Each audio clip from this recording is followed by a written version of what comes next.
Rama agrotech, शेती तुमची, खात्री आमची. नमस्कार शेतकरी मित्रांनो, रामा ॲग्रोटेकच्या ऑफिशियल यूट्यूब चॅनलवरती मी रामाडे प्रतिनिधी सय्यद शेख आपल्या सर्वांचं सहर्ष स्वागत करतो. तसेच शेतकरी मित्रांनो, सर्वांचा आवडता कार्यक्रम प्रश्न तुमचे उत्तर आमचे या कार्यक्रमामध्ये सर्व शेतकरी बांधवांचं सहर्ष स्वागत. मी रामा ॲग्रोटेक प्रतिनिधी रामकृष्ण सातव. तरी शेतकरी मित्रांनो, प्रश्न तुमचे उत्तर आमचे याचा हा 25वा भाग आहे. त्यातील आपण आज पेरूचा हा भाग दुसरा शूट करत आहोत. तुमच्यापर्यंत पेरूची माहिती आपण पुरवत आहोत. आपण पेरूच्या पहिल्या भागामध्ये बघितलं शेताची म्हणजे मशागत करणे, रोपाची निवड करणे, रोप लागण करणे, रोपातलं अंतर आणि पाणी व्यवस्थापन. आता यापुढे आपण बघणार आहोत पेरूचे पुढची स्टेज. शेतकरी मित्रांनो, अनेक शेतकरी बांधवांचं म्हणणं होतं की आम्हाला पेरू विषयी सखोल माहिती द्या. ही आम्ही आता तुम्हाला सखोल माहिती घेऊन आलेलो आहोत. शेतकरी मित्रांनो, आता या पेरूच्या भाग 2 मध्ये आपण आज पाहणार आहोत झाडाची वाढ कशी करणं, शेंडा कधी मारणं, पहिला शेंडा कधी मारायचा, दुसरा शेंडा कधी मारायचा आणि खताचं व्यवस्थापन कसं करायचं आणि झाडाची वाढ आपल्याला कशी करायची. शेख सर, सर्व शेतकरी बांधवांचा एकच प्रश्न असतो की लागवड केल्यानंतर शेंडा कधी मारावा.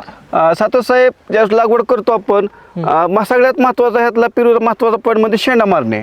तर पेरूची लागण केल्यापासून साधारणतः 60 ते 70 दिवसानंतर, जास्त 25 नंतर तर शेंडा मारणं गरजेचं आहे. आता शेंडा मारायचं कधी, साधारणतः आपलं हे 1.5 ते 2 फुटावर गेलं की आपण त्याचा काय करतोय, शेंडा मारतोय. हा पहिला टप्पा झाला शेंडा मारायचा. का शेंडा मारणं गरजेचं आहे. शेंडा मारल्याशिवाय पुढचा फुटवा आपला वाढणार नाही. त्यामुळे शेंडा मारणं हे अत्यंत गरजेचं आहे पेरू या पिकामध्ये. आणि सगळ्यात महत्त्वाचं शेंडा मारला फायदा काय होतो की इथून पुढे फुटवा वाढत चालू होतं. काय होतं, फुटवा वाढते. फुटवा जेवढा फुटवा जास्त तेवढं शेतकऱ्याचं उत्पन्न जास्त, झाड मोठं व्हायला मदत होते.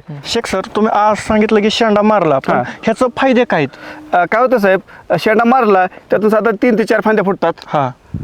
फांद्या फुटल्यामुळे काय होतं, झाडाचा आकार आपले नियंत्रित होतो आणि उत्पन्न वाढायला आपली मदत होते. त्यामुळे शेंडा पहिला मारणं गरजेचं आहे. आता हे पहिला शेंडा झाला मारायचा, ह्याच्यानंतरनं दुसरा शेंडा किती दिवसांनी मारायचा. सातव साहेब, आपण पहिला शेंडा मारला का तिथून साधारण 4-5 फांद्या फुटतात. काय तिथून साधारण 40 ते 50 दिवसांनी दुसरा शेंडा मारायचा आहे. तुम्ही साधारणतः आपल्याला 1 ते 2 इंच किती असं 1-2 इंच शेंडा मारायचा आहे.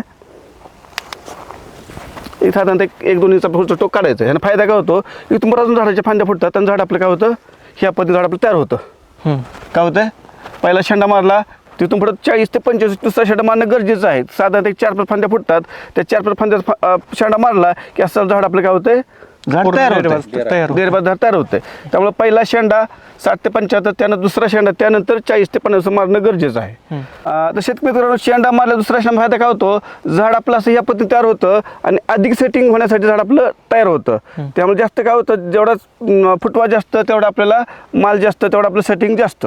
हा आहे आपला 2 वेळा शेंडा मारण्याचा फायदा. सातव साहेब, आपण फक्त आता घेतलं शेंडा मारणे, बरोबर का. पहिल्यांदा शेंडा मारला आपण एक सिंगल असताना, परत 4-5 टंपोर आले शेंडा मारला. सगळ्यात महत्वाचं झाडाच्या वाढीसाठी ह्याला फवारणी काय घ्यावं लागेल आपल्याला 8 दिवसाला म्हणलं तर. आता सर कसं माहिती आहे का, आता ही शेंडा आपण पहिला मारलेला आहे, बरोबर. ह्याच्या मारल्यानंतर खालून आपण फुटवा जास्त व्हावं काय करावं लागेल आपल्याला, फुटवा होण्यासाठी आपल्याला खालून ज्ञानशक्ती 5 लिटर एकरी आणि मायक्रो न्यूट्रन 555 1 लिटर आणि ह्युमिक आपलं रूट मॅजिक ही 250 ते 500 ग्रॅम म्हणजे वापरायचं 200 लिटर पाण्यामधून 1 एकर साठी. पहिला शेंडा मारला की पुढचं झाडाची वाढ चांगली व्हावी, फुटवा चांगला यावा म्हणून आपण ज्ञानशक्ती 5 लिटर, रूट मॅजिक 250 ते 500 ग्रॅम आणि मायक्रो 1 लिटर सोडणं अत्यंत गरजेचं आहे. जेणेकरून काय होईल, तुमच्या झाडाचा ग्रोथ चांगला होणार, झाडाचा फुटवा चांगला फुटणार. बरोबर. फवारणीसाठी काय देणार आपण त्यावेळेस फवारणीसाठी आपल्याला द्यायचंय रामा गोल्ड आणि स्टीम ग्रो. त्याने काय होणार, आपला फुटवा होणार, वाढ होणार.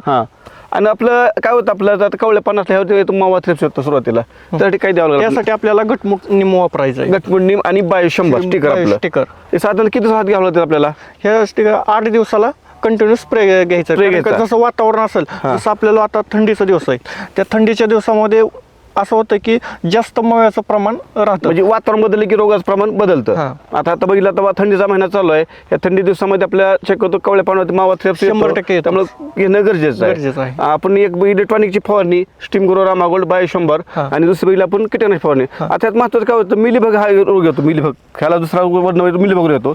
मिलीबगसाठी आपण काय फवारू शकतो आपल्या आता रामायणाचं ह्याच्यासाठी कसं आहे माहिती आहे का, मिलीबग ही सगळ्यात जास्त रोग येतो. येणार रोग मिलीबग त्याच्यासाठी आपलं Loha king Loha king 1.25 ml न वापरायचं म्हणजे प्रति लिटर 6 मिली लोहा किंग आणि आपलं स्टिकर बाय 100.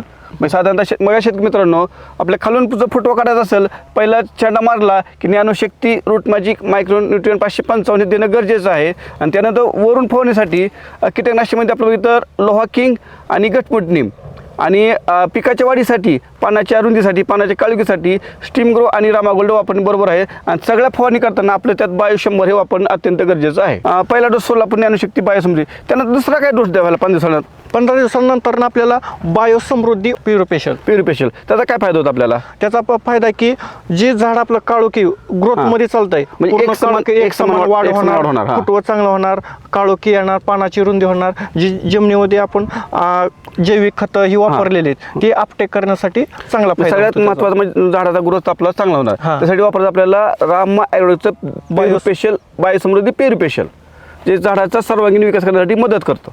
साहेब सगळ्यात महत्त्वाचं काय होतं, कुणी काळ्या रानात लावतं, कुणी मुरमाड रानात लावतं, कुणी हलक्या जमिनीत लावतं. ह्याचं पाणी व्यवस्थापन महत्त्वाचं कसं पाहिजे आपल्याला बरं? शेख सर, कसं आहे माहिती आहे का, पाणी व्यवस्थापन सगळ्यात महत्वाचा सगळ्यात महत्त्वाचं पाणी व्यवस्था बरोबर. पाणी जर व्यवस्थापन. जास्त पाणी झालं तर काय होऊ शकतं याला? पाणी जर जास्त झालं हा. तर तुमचं निमॅटोड होणं, मरी येणं हा. किंवा मुळी चॉकअप होणं. म्हणजे ह्या जर आपल्या पेरूला बघितलं तर गरजेपुरतं पाणी देणं गरजेचं आहे. गरजेचं अति पाणी फायद्याचं नाही. नाही. पण ही पाणी द्यायचं कसं, हा. तर पूर्ण ज्यावेळेस वापसा स्थिती येते त्यावेळेस द्यायचंय. आता तुम्हाला एक शॅम्पल दाखवतो. ज्यावेळेस आपलं जमिनीमध्ये आल्यानंतर हा. म्हणजे उकरून बघितलं आणि मुळी चेक करणं गरजेचं बरोबर का? चेक करणं गरजेचं आहे. हा. आणि मुळी चेक करत असताना आपला वापसा स्थिती आहे हा. का, आणि ज्यावेळेस ह्याचा जर असा लाडू बनत असेल अच्छा, तर ही पूर्ण आणखी पाणी द्यायची काही गरज नाही. म्हणजे वापसा कंडिशन आलेलं नाही अजून. अजून आलेलं नाही. आता हे आपण बघितलं तर ह्याला आहे की आता पाणी द्यायची गरज नाही आपल्याला. शक्यतो ह्याला. पिकाचं म्हणजे वापसा कंडिशन पण पाणी देणं गरजेचं आहे. हम्म. जास्त पाणी पण फायद्याचं नाही. नाही. जर जास्त पाणी दिलं तर खालून मुळ्या कुजणार, झाड पिवळं पडणार, झाड जाणार. हा. त्यामुळं शेतकरी मित्रांनो, आणि सगळ्यात महत्त्वाचं कुठलं पीक असू द्या, त्यात मग पेरू पीक ह्याला पाणी नियोजन म्हणजे खूप महत्त्वाचे आहे. तर प्रत्येकाची जमीन वेगळी असणार, कुणाची काळी असणार, कुणाची लाल असणार, कुणाची मुरमाड असणार, कुणाची हलकी जमीन असणार. तर तुम्ही तुमच्या पद्धतीनं शक्यतो वापसा कंडिशन म्हणून पाणी द्या. पाण्याचा अतिवापर करू नका, जेणेकरून झाडाचं आपलं लाईफ कमी होईल. आणि शेतकरी मित्रांनो, तुम्हाला जर तुमच्या झाडाचं लाईफ वाढवायचं असेल, तुम्ही रासायनिकला बगल देत तुम्ही सेंद्रिय खताचा, त्यामध्ये मग शेणखत असेल, आपलं लेंडी खत असेल, कोंबडी खत असेल, मळी असेल किंवा आपण हिरवा चाऱ्यात खत असेल, अशा सेंद्रिय खताचा वापर करा. जेणेकरून तुमच्या झाडाचं काय होईल, लाईफ वाढणार आहे. रासायनिक खताला पर्याय भरपूर आहेत. तुम्ही शक्यतो रासायनिक खतं टाळा आणि जेणेकरून सेंद्रिय आणि जैविकडे वळा. झाडाचं लाईफ पण चांगलं वाढणार आहे, झाडाची वाढ चांगली होणार आहे आणि भविष्यात मला फळ पण भरपूर लागणार आहे त्या फक्त सेंद्रिय खतामुळं. पेरू पिकामध्ये प्रत्येक स्टेजनुसार आपली रामायग्रोटेक कंपनीची जैविक औषधं संपूर्ण आहेत अवेलेबल. साहेब, जैविक खताचा फायदा काय होणार शेतकऱ्याला बरं? ह्याचा काय होणार नेमकं? त्याचा आपण फायदा म्हणतो असा होणार- सेंद्रिय वापरा, जैविक वापरा. काय आता लोकांचा कल बघतोय, आता फळबाग बनवली की लोक सेंद्रिय आणि जैविक वाढतात. काय कारण असतं त्याचं? त्याचा एक की आपण जर रामायग्रोटेकची किंवा जैविक खतं हा. वापरल्यानंतर पूर्ण पहिल्यापासून ते शेवटपर्यंत झाडं अशी ट्रेसमध्ये जात नाही. झाड स्ट्रेसमध्ये जात नाही, झाडाची वाढ चांगली वाढ होते, चांगली काळोखी चांगली होते, काळोखी राहते. येते. आपण आता झाडाची वाढ करताना आपण ह्याला ज्ञानशक्ती सोडलं, मायक्रोन सोडलं, रूट मॅजिक सोडलं, काय पण आपण प्युरिफिशियल सोडलं, रूट मॅजिक सोडलं, वरून फवारलं, तरी पण झाड थांबलं. त्याला काय उपाय आपल्याकडे रामायग्रोटेकचा? त्याच्यासाठी एकच उपाय, हा. बायो क्रांती अच्छा. आणि रामा वॅमॅक्स. बायोक्रांती काय आपलं? बायोक्रांती ही अपटेक करणार बॅक्टेरिया म्हणजे आपण सोडलेला जो सळा खत येतो, मग सेंद्रिय असो जैविक सोडा काय करणार, तो अपटेक टिकून जाणार. वॅमॅक्स काय काम करतं आपलं? मुळी चालवणार. म्हणजे मायक्रोजा म्हणून काम करतो वॅमॅक्स, बरोबर.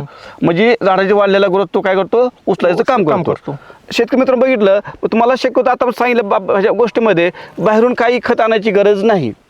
टोटली रामायग्रोटेक मध्ये सुद्धा तुमचा हा प्लॉट सक्सेस होऊ शकतो. शेतकरी मित्रांनो, आपण आजच्या भागामध्ये पाहिलं पहिला शेंडा मारणे, दुसरा शेंडा मारणे, झाडाची वाढ कशी करणे, आज महत्त्वाचं म्हणजे पाणी व्यवस्थापन, सगळ्यात महत्त्वाचं पाणी व्यवस्थापन. झाड वाढीबरोबर पाणी व्यवस्थापन आपल्याला गरजेचं आहे, ते आपण ह्या भागामध्ये पाहिलेलं आहे. आता अशी बरीच माहिती आहे, पण तुम्हाला प्रत्येक भागामध्ये माहिती आपण देणार आहोत.